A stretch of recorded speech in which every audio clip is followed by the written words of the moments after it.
Hello, this is Steve Andrews, Outlaw Bookseller, and we're doing another collections video, and this is part 3 of my Michael Moorcock hardcover first collection. And today we're mostly going to look at royals, larger formats. The books I'm using here as a backdrop we'll come to towards the end because they are sort of tangential and limited editions. They're mostly demis. I think that's a royal there, but that's just going to give us a backdrop and it helps me with the framing. And I'm going to look through what I've got, and there may be another collection after this because there's quite a lot to get through. I might look at some of the paperbacks and the ephemera and the bits and bobs. So I'm just looking now. So what you can see in front of you there while I organise the rest of the stash is you're seeing The New Nature of the Catastrophe, and that's a first edition. And I got that at the World Con back in 1987. It was £30, which was almost half my week's wages. That I think was my biggest spend there. It's absolutely mint, and I got it signed by several of the contributors, and I'll show you the signatures on that later on. So that one there is a Mark Zeising edition of Luncheon with the Antichrist. That's a Blue Star edition of Elric of Melniboné, so I'll show you those later as well. And just at the top of the frame there, I've got Colin Greenland's Entropy exhibition, which is a book about Moorcock and the New Wave, and 100 Fantasy, the best books by Cawthon and Moorcock, which you probably can't see, but we'll come back to that. So these are the backdrop, but we're going to move on to the royals, the larger formats today. And I've got more of these than I thought, actually. And one reason for that is that, of course, in 1992, Orion Millennium, who also owned Gollancz, bought up the rights to a lot of Mike's back catalogue, the Eternal Champion books, and they reissued them in new omnibus formats. And as I've said before, I felt this was an absolute disaster, not at the time but shortly afterwards, because HarperCollins had done a really great job. They'd done beautiful jackets like this one here, City in the Autumn Stars, and they'd done some successful omnibuses. And I just really don't like the covers, the Orion Millennium ones, and I think the covers ever since have been dreadful. But I'm going to show you those again, even though I don't like them, because I've got lots of them signed and what have you. So going back to the demis, and this I think is one of my favourite Moorcock books. This is a Von Beck book, technically the third one after The Brothel in Rosenstrasse. This is The City in the Autumn Stars.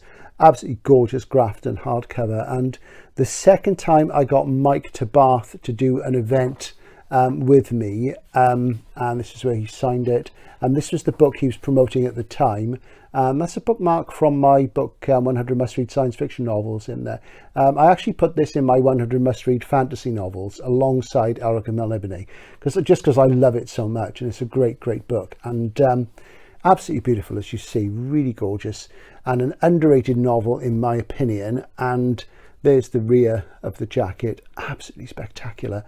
And this is set in France around about the Enlightenment, and it's got certain sort of parallels in the plotting with the final program. This thing's about alchemy, and it's just really fantastic fantasy novel. And there's a talking fox who likes Diderot, the encyclopedist.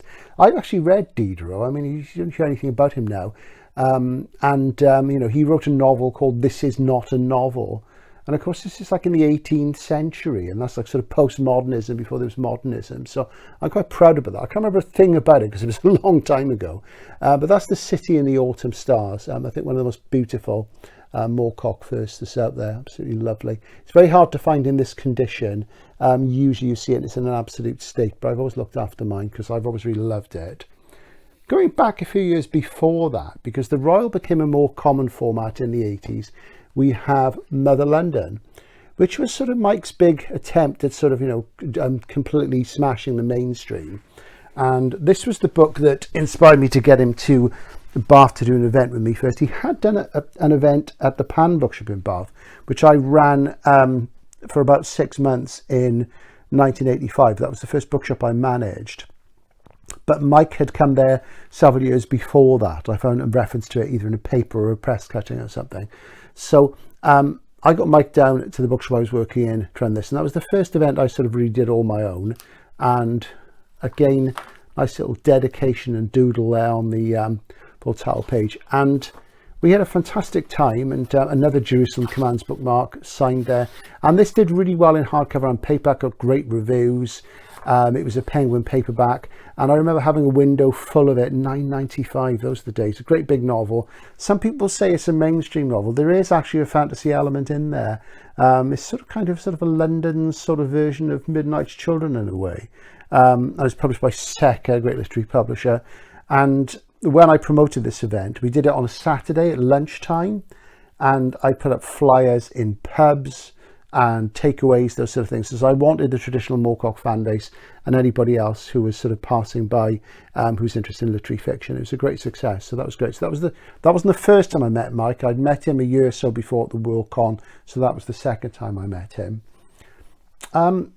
Mike, of course, always had several series going on at once, and something that he was not loath to neglect in the 80s because they were doing so well was Elric. And this is the Fortress of the Pearl, which I think dates back to 89. And in terms of the internal chronology of Elric, I think this comes just before Sailor on the Seas of Fate, maybe just after. It's certainly after Elric of Melniboné, and very beautiful, as you can see, published by Gollancz, funnily enough. So he just sort of made that move over there. It's not one of my favourite Elric books, actually. I need to reread it because I've only actually read it once or twice, maybe. And again, signed first. And I have to say, I remember finding it quite dull at the time. I really wasn't that struck on it. So I should go back to it and give it another go. But it's a beautiful book, as you can see. So Fortress of the Pearl, great title. So that was slotted in amongst the chronology, but it was a later one. So, as I say, Mike made the move to Orion Millennium, which included Gollancz, and another one from 89 was this collection of short stories and other bits and pieces. He did this thing where he did non-fiction and fiction in the same book, which I really, really like. And not many writers do that, and you generally wouldn't be allowed to do it. But this is Casablanca, which has short stories, essays by other writers, great stuff. There's a nice painting there of Mike on a camel doing his thing. And this is Gollancz, that's 89. So, he really sort of did push the envelope and do lots of different things, and lovely, lovely stuff. So I must tackle that again as well, because it's been a while. And I think this must have come before Fortress of the Pearl, the next book. Actually, it didn't. I don't know what he was doing. He had different contracts going on, and this is 1991. So this is an Elric novel as well, The Revenge of the Rose. And this came out after Fortress of the Pearl, which is 89, with Gollancz. But this one was with Grafton, same as this one, so HarperCollins. Really, really strange. So he had several contracts at once, and he did that quite a lot. I think it was a way of guaranteeing there'd be a flow of income from royalties if there were problems with different publishers. And I quite like that approach myself. I think there's a lot to it. And this one, this is sort of like a point towards the future of the sort of artwork the Elric books and the other sword and sorcery books would get. And it is quite a pretty book, but I'm not so keen on this sort of style of illustration for Elric. I prefer something a bit more definite. I find that a bit wispy. So again, I'm sure I probably got Mike to sign this for me too. Let me just have a look. Yeah, the inevitable Moorcock signature there. So that's an interesting one. And that ties in the Elric and Von Beck books together, as I recall. Again, it wasn't one I was fantastically impressed with. And even though I love Mike's writing in the 80s, as he drifted into the 90s, I personally found his writing very hit and miss. Some of it I love, some I felt didn't come off. And, a classic example of this was the first series that he did for Millennium when he signed on with them and did a full-blown series. And this is from late 94, 95. And this is Blood, a Southern fantasy, and this was the first of a trilogy. And it's obviously Moorcock had spent some time in Texas. He's lived in Texas a lot, and this was about the South, and he'd go into the mythology of the South. And it's just beautifully written, but it sort of never really grabbed me, and that one's sort of signed and dated there, as you can see. But a lovely, lovely book, and the first of 3. But it didn't always grab me. Funnily enough, the book which followed that in the same sequence was Fabulous Harbours, which is same series, but it's short stories set in the same universe, and I absolutely love this. I think it was a fantastic book.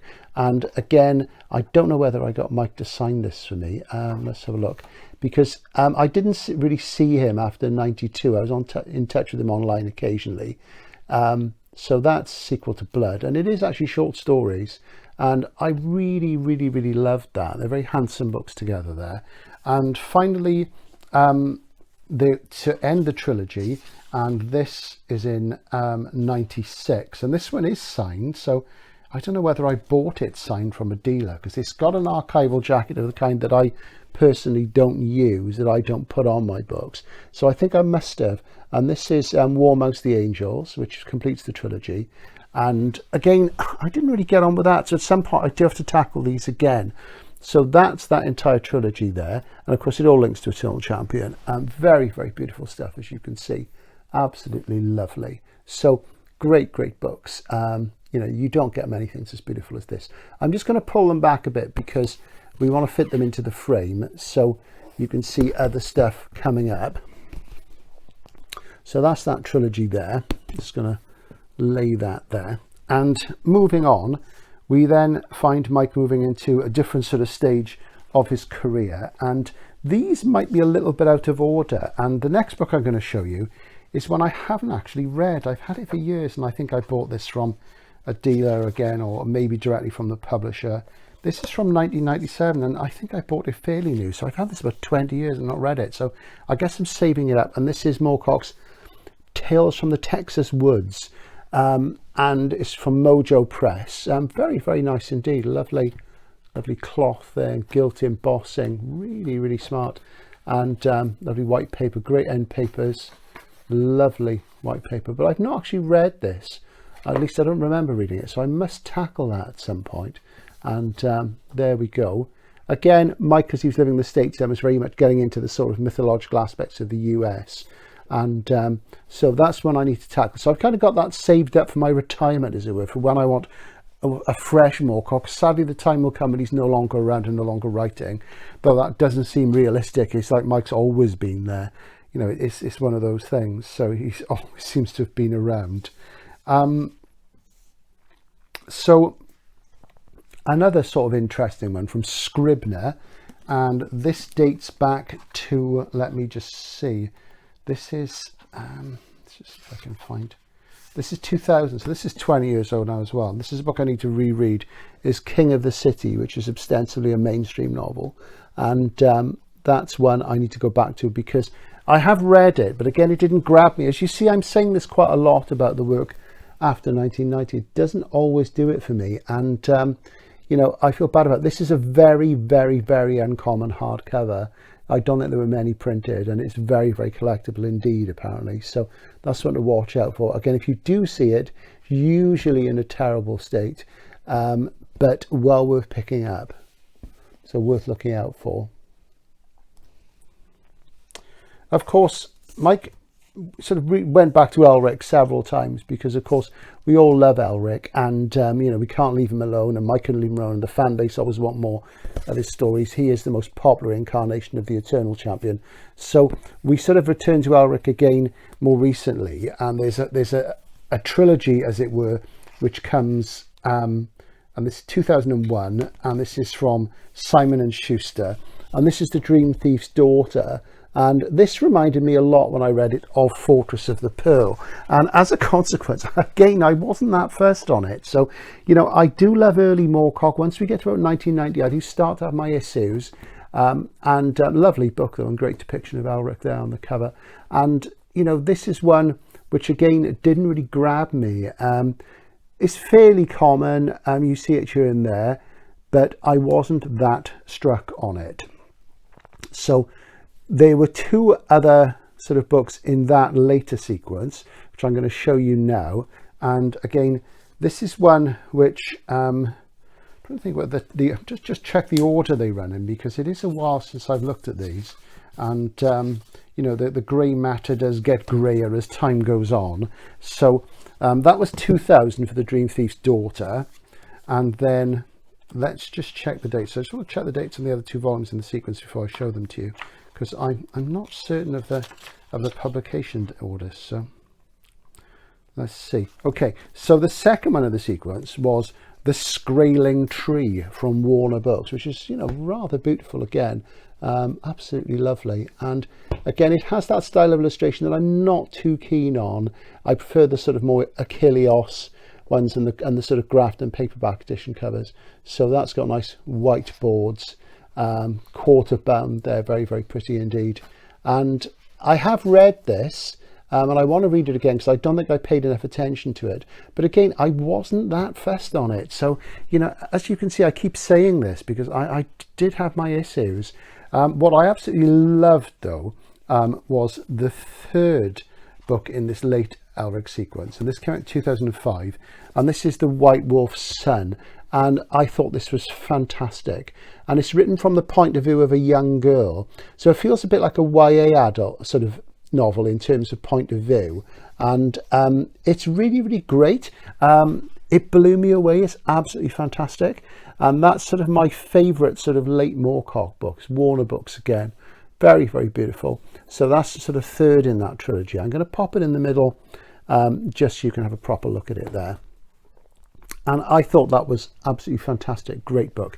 So in a way, I guess he was sort of trying to do, I would say trying to do it at J.K. Rowling, but you could feel that, you know, because the way that she affected publishing of young adult books, that he wanted to do something from a younger person's perspective. And it, at no time does it feel like a kid's book, but it's very fresh, and it shows that he could do a first-person narrative voice who wasn't sort of like middle-aged white male or what have you. But that's Mike for you. You know, he's very, very talented. And so I'd say, you know, if you only read one of these, and you can read them individually, they've got connections, obviously, but the multiverse, you know, it's all over the place. And part of the fun is feeling the disconnect. Is do go for that one because it's great.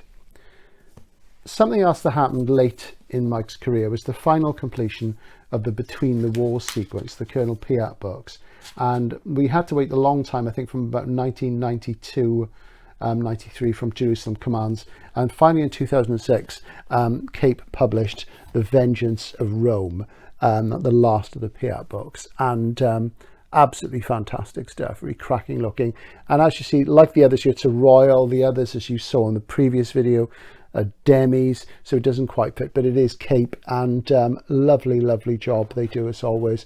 Another, I've got loads of these Jerusalem Commands bookmarks. They seem to fall out of everything, and that's a fantastic book. And there's a great scene in there, a scatological scene with Adolf Hitler, which is very, very irreverent, and Mike sort of doing satire at its most direct. So that really is one to look out for, and completes the tetralogy beautifully. Absolutely lovely book. And last of all, in this tranche, I want to show you again a favourite from the later period of Mike's career. And this is a book, I'm just going to check the date for you now, and yes, it's got a Jerusalem Commands bookmark in it. This is a book from 2007, published by Pyre, an imprint of Prometheus Books, and it's PYR. Maybe that's a reference to PYRE in Alfred Bester's Tiger, aka The Star's My Destination. And this is the MetaTemporal Detective, which I think is absolutely brilliant. Short stories. The MetaTemporal Detective is kind of Jerry Cornelius, kind of Anthony Skeen's Zenith the Albino, kind of Elric.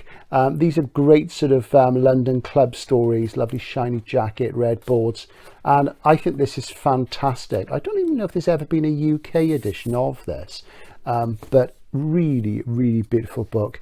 And Moorcock, you know, at his best in short stories. And for me, that one there and the one underneath, White Wolf's Son, are my favourite later Moorcock books, and I think this is just fantastic. So hopefully you'll be able to pick that up and read it someday. It's great stuff, and I've got a very strong urge now to read it this afternoon, because remembering how much I enjoyed it at the time is absolutely fantastic. So what I'm going to do now, I'm going to pull some of those aside and show you the books at the bottom. So this might get a bit messy, but it's all part of the fun. So I'm just going to pop these to one side, because I'll have to reshelve them later on anyway, and we'll see what I do with that, because I think I've got them out of publication order. I try and keep them in publication order. It doesn't always work that way.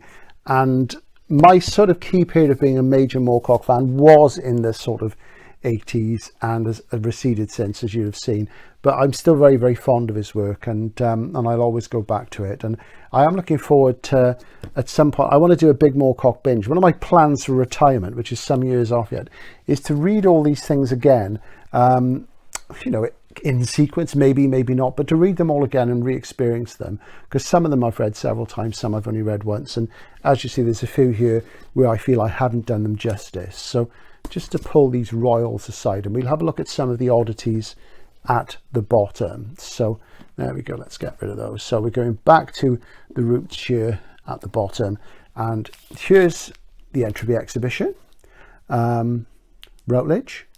You can pick it up occasionally. It's becoming quite an uncommon book now, and that's a great study of New Wave SF by Colin Greenland, great SF and fantasy writer, sadly neglected these days. His book Take Back Plenty is in Golag's Masterworks, fantastic stuff, and nice space opera if you like a space opera. I normally don't, but I do like Colin's work a lot. There's 2 sequels to it, and this was a very inspiring book to me when I wrote my book about fantasy. You know, when you read writers like Hawthorne and Moorcock, people like this who really know this stuff, they sort of get you into areas that other sort of writers don't really. And this is a fantastic book, really, really good, published by Xanadu. I don't think there's ever been a paperback edition of this that I can recall, but it's a long time ago, so I may be wrong. And looking at these, what I'm going to do, I'm going to zip this out of the slipcase so you can have a look at it. This is Mark Zeising's Luncheon with the Antichrist, which is mostly short stories, and I think there's some essays in there as well, and signed and numbered, and beautiful faux leather, black there, gilt on the spine, nice slipcase, and it's very sort of Francis Bacon-esque cover there. Lovely, lovely book. And you don't get many Moorcock limited editions because he's so popular, you know, it's just one of those things. So a popular writer like that, you don't get many limiteds, because a lot of the limited edition market these days, it was reissues of books which are really popular and people miss the hardcover, so they want a hardcover. So, you know, Subterranean or, you know, Centipede or whoever, they do a reissue, and, you know, and they're nice, but they are kind of manufactured rarity, really. So looking at the new nature of the catastrophe, I got this signed by quite a few of the contributors, so I'm just going to try and show you that now. And inside there's a publicity picture of Mike, which I probably got when I was editing a literary diary back in 1998, and yet another Jerusalem Commands bookmark. And oh yeah, and okay, there's that's a signature he did. That's the first time we met, on the front free end paper. That's August 87, and I bought this at the Worldcon, as I say, and this was signed at the Worldcon, and again on the full title page. I mean, just mess around like a proper pro. A little message on the end paper, nice flat signature on the full title page, completely professional. He knows how to do it. And just gonna have a look inside and show you some other signatures, because I've got it signed by most of the contributors. And let's just go in. First of all, Brian Aldiss, whose story The Firmament Theorem is in here, if I can find it, and I should really refer to the contents. Page 9. Okay, and that's Aldiss's signature here on The Firmament Theorem. I met Aldous a few times. He's a fantastic guy. He was really entertaining and urbane, sophisticated and funny. He's a warm, very warm man as well. Really, really great entertainer. So that's fantastic. And I know I've got M. John Harrison to sign this at least twice, because he wrote 3 stories in here. I'm not going to show you all the signatures. I'll just go to the first one. The Nash Circuit is the first of his 3 stories in here, and there's M. John's signature there. And I also got Norman Spinrad to sign this as well, and one of a number of books that Norman signed for me for his story, The Last Hurrah of the Golden Horde, which is one of the most celebrated Jerry Cornelius stories. And there we go, there's Norman's characteristic squiggle. That is authentic, so if you see this in a Norman Spinrad book, it's the real thing. There we go. And also I got Maxim Jakubowski to sign this. I dropped it to Murder one day, and this would have been in the 90s. I was up there shopping for books and records, and Max was running Murder One in Chancross Road, the crime bookshop, which had New Worlds, the SF bookshop in the basement, and he was absolutely charming. And Max, like me, is a contributor to Deep Ends, the Ballard anthology, and you know, he's a really good chap. He's done a lot for book selling, editing, publishing and writing, and there's his signature. So I didn't get everybody's signature on it, but I got a lot of them. You know, at one point I'd like to have got them all, but you know, it's probably sort of unrealistic thing. So I'm very happy with that. It's one of my favorite books. So just to have a look at this here, if I move Luncheon with the Antichrist down there to keep the framing. This is bound in Skivertex, not leather. Skivertex has a particular smell to it, which is sort of faded away. I'm not much of a book sniffer, and I've worked with books pretty much most of my adult life, so I don't notice the smell. Does have sort of a speckled, deckled text block. There's some red dots in there if you can see them at all. And this is published by Blue Star of Connecticut, and the 8 Radiating Arms of Chaos on there. And this is Elric of Melniboné. I don't know how many of these they produced. They're quite uncommon now, and very, very nice indeed. And Mike told me, I don't know if he was joking or whether it was true, that some of the people involved with raising the money for this book did so by selling lots of cocaine. So there you go. So please don't sue me if that's not true. And I love this. You look at that, and fantastic. And he's done me a great dedication there on the this time on the full title page because of the sort of limitations and stuff. And of course, Elric of Melniboné was the last Elric book to be published of the initial tranche. And you know, it was the beginning of the story, so it's an unusual one, and it's one of my favorite fantasy novels. I really love it. I read it many times. So that's the Skivertex edition, same publisher under a different name, used the same binding. They did an edition of The Vanishing Tower with a Michael Whelan bit of art sort of pasted on the slipcase, and I did have that signed, and I sold that many years ago because I needed the money. You know how it is in collecting. You know, you can't hang on to everything unless you're well off, which I'm not, and you know, you sort of sometimes have to sacrifice things. So there you go. So that's my Moorcock collection part 3, some oddities and some royals. There will be one more part. It'll mostly be the royals from the Orion Millennium series from the early 90s, which I don't really like, quite honestly, but it'll give an opportunity for us to have a look at those, as they're quite collectible now, and to look at maybe some of the paperbacks. So this is Outlaw Bookseller signing out for now.